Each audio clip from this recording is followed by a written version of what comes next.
ನಮ್ಮ ದೇಶದ ಅತ್ಯಂತ ಶ್ರೀಮಂತ ವ್ಯಕ್ತಿ ಮುಖೇಶ್ ಅಂಬಾನಿ ಅವರ ಕಂಪನಿ ರಿಲಯನ್ಸ್ ಇಂಡಸ್ಟ್ರಿಯ ಮಾರ್ಕೆಟ್ ಕ್ಯಾಪಿಟಲೈಸೇಷನ್ ಬರೋಬ್ಬರಿ 20 ಲಕ್ಷ ಕೋಟಿಗಿಂತ ಜಾಸ್ತಿ ಇದೆ. ಅದೇ ರೀತಿನೇ ನಮ್ಮ ಕರ್ನಾಟಕದವರೇ ಆದ ನಾರಾಯಣ ಮೂರ್ತಿ ಅವರು ಕಟ್ಟಿರ್ತಕ್ಕಂಥ ಇನ್ಫೋಸಿಸ್ ಕಂಪನಿಯ ಮಾರ್ಕೆಟ್ ಕ್ಯಾಪಿಟಲೈಸೇಷನ್ ಬರೋಬ್ಬರಿ 5 ಲಕ್ಷ ಕೋಟಿಗಿಂತ ಜಾಸ್ತಿ ಇದೆ.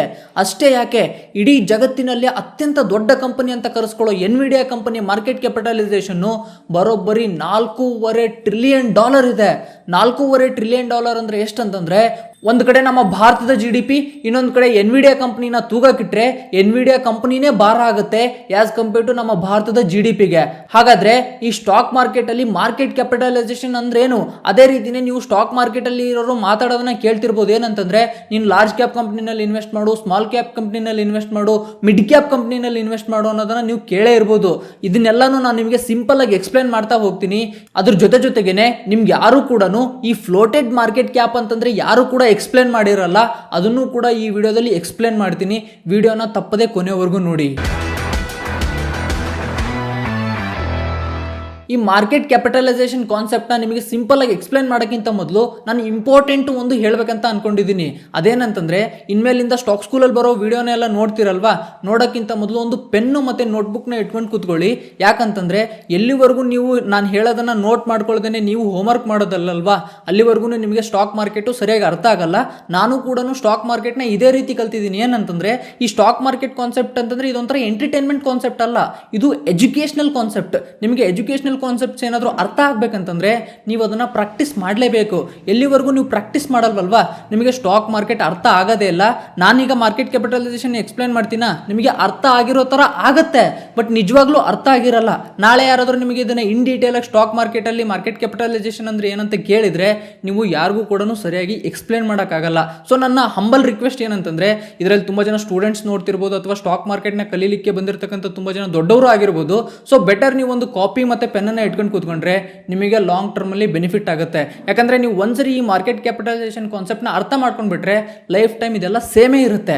ಈಗ ಮತ್ತೆ back to market capitalization concept. ಈ ಸಿಂಪಲ್ ಆಗಿ ನಿಮಗೆ ಮಾರ್ಕೆಟ್ ಕ್ಯಾಪಿಟಲೈಸೇಷನ್ ಅಂದ್ರೆ ಏನಂತ ಎಕ್ಸ್ಪ್ಲೇನ್ ಮಾಡೋದಾದ್ರೆ, ಒಂದು ಕಂಪನಿ ಎಷ್ಟು ಬೆಲೆ ಬಾಳುತ್ತೆ, ಎಷ್ಟು ದೊಡ್ಡದಿದೆ ಅನ್ನೋದನ್ನೇ ಈ ಮಾರ್ಕೆಟ್ ಕ್ಯಾಪಿಟಲೈಸೇಷನ್ ಅಂತ ಕರೀತಾರೆ. ಈ ಮಾರ್ಕೆಟ್ ಕ್ಯಾಪಿಟಲೈಸೇಷನ್ ಕಾನ್ಸೆಪ್ಟ್ ನ ನಿಮಗೆ ತಿಳಿಯೋ ರೀತಿ ಒಂದು ಸಿಂಪಲ್ ಆಗಿರೋ ಎಕ್ಸಾಂಪಲ್ ತಗೊಂಡು ಎಕ್ಸ್ಪ್ಲೇನ್ ಮಾಡೋದಾದ್ರೆ, ನೀವೀಗ ಹಳ್ಳಿನಲ್ಲಿ ಮಾತಾಡೋದನ್ನ ಕೇಳಿರ್ಬೋದು. ಏನಂತಂದ್ರೆ, ನೀನು ಎಷ್ಟು ದುಡ್ಡಿಗೆ ಬೆಲೆ ಬಾಳ್ತೀಯ ಅಂತ ಕೇಳ್ತಿರ್ತಾರೆ. ಅಂದ್ರೆ ನೀನು ಎಷ್ಟು ಬೆಲೆ ಬಾಳ್ತಿ ಅಂತ ಕೇಳ್ತಿರ್ತಾರೆ.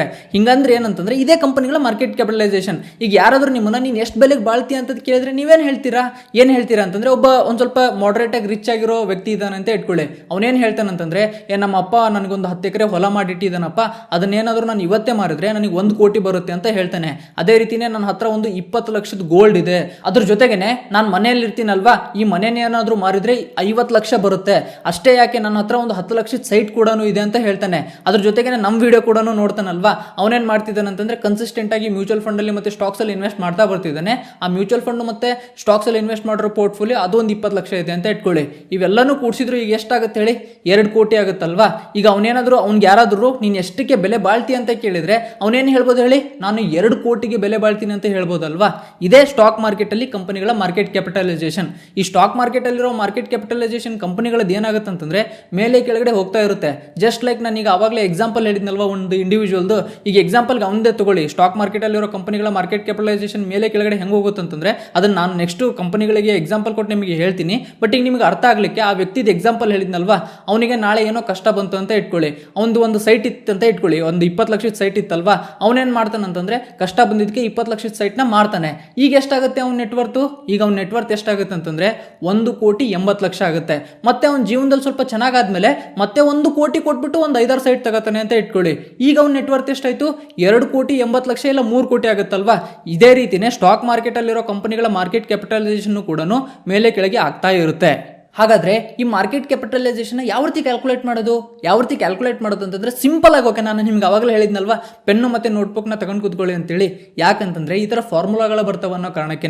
ಒಂದ್ಸರಿ ನಿಮಗೆ ಈಗ ನಾನು ಹೇಳ್ತಿರೋ ಫಾರ್ಮುಲಾಗಳು ತಲೆನಲ್ಲಿ ಫಿಕ್ಸ್ ಆಗಿಬಿಟ್ರೆ ಇವು ಲೈಫ್ ಟೈಮ್ ಅದೇ ರೀತಿ ಇರ್ತವೆ. ಓಕೆ, ಈಗ ಸ್ಟಾಕ್ ಮಾರ್ಕೆಟ್ ಅಲ್ಲಿ ಮಾರ್ಕೆಟ್ ಕ್ಯಾಪಿಟಲೈಸೇಷನ್ ಯಾವ ರೀತಿ ಕ್ಯಾಲ್ಕುಲೇಟ್ ಮಾಡೋದು ಅಂತಂದ್ರೆ, market capitalization is equals to share price of a company into total number of outstanding shares of the company. ಇದನ್ನ ಕನ್ನಡದಲ್ಲಿ ನಿಮಗೆ ಹೇಳೋದಾದ್ರೆ market capitalization is equals to ಆ ಕಂಪನಿ ಶೇರ್ ಪ್ರೈಸು, ಅದನ್ನ ನಾವು ಆ ಕಂಪನಿನಲ್ಲಿ ಟೋಟಲ್ ಎಷ್ಟು ಶೇರ್ಸ್ಗಳಿರ್ತಾವಲ್ವಾ ಅವೆರಡನ್ನು ಮಲ್ಟಿಪ್ಲೈ ಮಾಡಿದ್ರೆ ನಮಗೆ ಯಾವುದಾದ್ರೂ ಒಂದು ಕಂಪನಿ ಮಾರ್ಕೆಟ್ ಕ್ಯಾಪಿಟಲೈಸೇಷನ್ ಬರುತ್ತೆ. ಈಗ ನಿಮಗೆ ತಿಳಿಯೋ ರೀತಿ ಒಂದು ಸಿಂಪಲ್ ಆಗಿರೋ ಎಕ್ಸಾಂಪಲ್ ತಗೊಂಡು ಎಕ್ಸ್ಪ್ಲೇನ್ ಮಾಡೋದಂತಂದ್ರೆ, ನಾನೊಂದು ಕಂಪನಿ ಇದೆ ಅಂತ ಇಟ್ಕೊಳ್ಳಿ. ಕಂಪನಿ ಹೆಸರೇನು? Stock school. ಈ ಕಂಪನಿಯ ಶೇರ್ ಪ್ರೈಸ್ ಎಷ್ಟಿದೆ ಅಂತಂದ್ರೆ 500 ರೂಪಾಯಿ ಇದೆ. ಈ ಕಂಪನಿನಲ್ಲಿ total of number of shares ಎಷ್ಟಿದಾವೆ ಅಂತಂದ್ರೆ 1 ಕೋಟಿ ಇದಾವೆ ಅಂತ ಇಟ್ಕೊಳ್ಳಿ. ಈಗ ನಾನು ಸ್ಟಾಕ್ ಸ್ಕೂಲ್ನ ಮಾರ್ಕೆಟ್ ಕ್ಯಾಪಿಟಲೈಸೇಷನ್ ಕ್ಯಾಲ್ಕುಲೇಟ್ ಮಾಡೋದಾದ್ರೆ ಯಾವ ರೀತಿ ಮಾಡೋದು ಹೇಳಿ? ಯಾವ ರೀತಿ ಅಂತಂದ್ರೆ market cap is equals to total number of shares into share price of a company. Total number of shares ಎಷ್ಟಿದಾವೆ? 1 ಕೋಟಿ ಇದಾವೆ. ಶೇರ್ ಪ್ರೈಸ್ ಎಷ್ಟಿದೆ? 500 ರೂಪಾಯಿ ಇದೆ. 1 ಕೋಟಿ ಇಂಟು 500 ಮಾಡಿದ್ರೆ ಎಷ್ಟು ಬರುತ್ತೆ ಅಂತಂದ್ರೆ 500 ಕೋಟಿ ಆಗುತ್ತೆ. ಇದರ ಅರ್ಥ ಏನಂತಂದ್ರೆ ಅಟ್ ದಿಸ್ ಮೂಮೆಂಟ್ ಸ್ಟಾಕ್ ಸ್ಕೂಲ್ನ ಮಾರ್ಕೆಟ್ ಕ್ಯಾಪಿಟಲೈಸೇಷನ್ 500 ಕೋಟಿ ಇದೆ ಅಂತ ಅರ್ಥ. ನಾನು ನಿಮಗೆ ಅವಾಗಲೇ ಹೇಳಿದ್ನಲ್ವಾ ಮಾರ್ಕೆಟ್ ಕ್ಯಾಪಿಟಲೈಸೇಷನ್ ಮೇಲೆ ಕೆಳಗಡೆ ಹೋಗುತ್ತೆ ಅಂತ. ಯಾವ ರೀತಿ ಮೇಲೆ ಕೆಳಗಡೆ ಹೋಗುತ್ತೆ ಅಂತಂದ್ರೆ, ಸಿಂಪಲ್ ಆಗಿರೋ ಎಕ್ಸಾಂಪಲ್ ತಗೊಳ್ಳಿ. ಈಗ ನಮ್ದು ಸ್ಟಾಕ್ ಸ್ಕೂಲ್ ಕಂಪನಿ ಇದೆಯಲ್ವಾ, ಈ ಇಯರ್ ಸ್ವಲ್ಪ ಚೆನ್ನಾಗಿ ಪರ್ಫಾರ್ಮೆನ್ಸ್ ಮಾಡಲ್ಲ, ನಮ್ದು ರೆವಿನ್ಯೂ ಚೆನ್ನಾಗಿರಲ್ಲ, ಸ್ವಲ್ಪ ಬಿಸ್ನೆಸ್ ಅಲ್ಲಿ ಏನೋ ಡೌನ್ ಟರ್ನ್ ಆಗುತ್ತೆ. ಅವಾಗ ಏನಾಗುತ್ತೆ ಅಂತಂದ್ರೆ ಶೇರ್ ಹೋಲ್ಡರ್ಸ್ ನಮ್ಮ ಕಂಪನಿ ಶೇರ್ ಪ್ರೈಸ್ನ 500 ರೂಪಾಯಿ ಇರೋದನ್ನ 300 ರೂಪಾಯಿಗೆ ತರ್ತಾರೆ. ಅವಾಗ ಏನಾಗುತ್ತೆ ಅಂತಂದ್ರೆ, ಈಗ ನನ್ನ ಕಂಪನಿ ಮಾರ್ಕೆಟ್ ಕ್ಯಾಪಿಟಲೈಸೇಷನ್ ಕ್ಯಾಲ್ಕುಲೇಟ್ ಮಾಡಿದ್ರೆ ಎಷ್ಟಾಗುತ್ತೆ ಅಂತಂದ್ರೆ, ನಿಮಗೆ ಗೊತ್ತಿದೆ ಮಾರ್ಕೆಟ್ ಕ್ಯಾಪಿಟಲೈಸೇಷನ್ ಫಾರ್ಮುಲಾ. 1 ಕೋಟಿ ಇಂಟು 300 ಮಾಡಿದ್ರೆ ಎಷ್ಟಾಗುತ್ತೆ ಅಂತಂದ್ರೆ 300 ಕೋಟಿ ಆಗುತ್ತೆ. ಮೊದಲು ನನ್ನ ಕಂಪನಿಯ ಮಾರ್ಕೆಟ್ ಕ್ಯಾಪಿಟಲೈಸೇಷನ್ 500 ಕೋಟಿ ಇತ್ತು, ಈಗ 300 ಕೋಟಿ ಆಯಿತು. ಅಂದ್ರೆ ಕೆಳಗಡೆ ಬಂತು ತಾನೆ. ಮಾರ್ಕೆಟ್ ಕ್ಯಾಪಿಟಲೈಸೇಷನ್ ಫಿಕ್ಸ್ ಆಗಿರಲ್ಲ. ಮೊದಲು 500 ಕೋಟಿ ಇತ್ತು, ಈಗ ಕೆಳಗಡೆ ಬಂದ್ಬಿಟ್ಟು 300 ಕೋಟಿ ಆಯಿತು. ಈಗ ಇನ್ನೊಂದು ಸಿನಾರಿಯೋ ತಗೊಳ್ಳಿ. ಏನಂತಂದ್ರೆ ಈ ವರ್ಷ ಮತ್ತೆ ನನ್ನ ಕಂಪನಿ ಚೆನ್ನಾಗಿ ಪರ್ಫಾರ್ಮೆನ್ಸ್ ಮಾಡುತ್ತೆ, ಶೇರ್ ಹೋಲ್ಡರ್ಗೆ ಖುಷಿ ಆಗ್ಬಿಟ್ಟು ನನ್ನ ಕಂಪನಿ ಶೇರ್ ಪ್ರೈಸ್ನ 300 ರೂಪಾಯಿ ಇರೋದನ್ನ 700 ರೂಪಾಯಿಗೆ ಅಥವಾ 800 ರೂಪಾಯಿಗೆ ತಗೊಂಡು ಹೋಗ್ತಾರೆ ಅಂತ ಇಟ್ಕೊಳ್ಳಿ. ಈಗ ನನ್ನ ಕಂಪನಿ ಮಾರ್ಕೆಟ್ ಕ್ಯಾಪಿಟಲೈಸೇಷನ್ ಕ್ಯಾಲ್ಕುಲೇಟ್ ಮಾಡಿದ್ರೆ ಎಷ್ಟಾಗುತ್ತೆ ಅಂತಂದ್ರೆ 1 ಕೋಟಿ ಇಂಟು 800 ರೂಪಾಯಿ ಮಾಡಿದ್ರೆ 800 ಕೋಟಿ ಆಗುತ್ತೆ ನನ್ನ ಸ್ಟಾಕ್ ಸ್ಕೂಲ್ ಕಂಪನಿಯ ಮಾರ್ಕೆಟ್ ಕ್ಯಾಪಿಟಲೈಸೇಷನ್. ಇದರಲ್ಲಿ ತುಂಬಾ ಜನಕ್ಕೆ ಈ ಶೇರ್ ಪ್ರೈಸ್ ಅಂದ್ರೇನು ಮತ್ತೆ total number of outstanding shares ಅಂದ್ರೇನು ಅನ್ನೋದು ತುಂಬಾ ಕನ್ಫ್ಯೂಷನ್ ಇರುತ್ತೆ. ಬಟ್ ಈಗ ಸಿಂಪಲ್ ಆಗಿ ಅರ್ಥ ಮಾಡ್ಕೊಳ್ಳಿ. ಒಂದು ಕಂಪನಿ ಇರುತ್ತೆ, ಅದರದೊಂದು ಶೇರ್ ಪ್ರೈಸ್ ಇರುತ್ತೆ, ಅದರಲ್ಲಿ total number of outstanding shares ಇರುತ್ತೆ ಅಂತ. ಬಟ್ ಇದ್ರಗಳ ಬಗ್ಗೆ ನಾನು ನೆಕ್ಸ್ಟ್ ವಿಡಿಯೋಗಳಲ್ಲಿ ಡೀಟೇಲ್ ಆಗಿ ನಿಮಗೆ ಎಕ್ಸ್ಪ್ಲೇನ್ ಮಾಡ್ತೀನಿ.